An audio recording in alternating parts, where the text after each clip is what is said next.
What's up mga ka-tripulants? It's me, Cap Miko once again.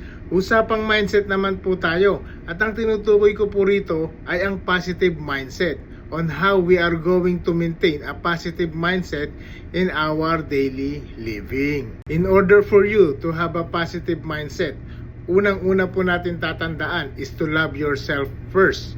You don't need to compete to anyone. Just be yourself. Always keep in mind how to get better every day. It's you against you, mga ka-tripulants. Pangalawa, you have to control your actions and reactions. Always remember that there are some things that you cannot control, but you can always control how you are going to react. And life will be easier if you accept that not all people will grow and evolve. Pangatlo, start building your future. Focus on your goal and don't look in any direction but ahead. So mga ka-tripulants, follow for more and watch the part 2 of this video.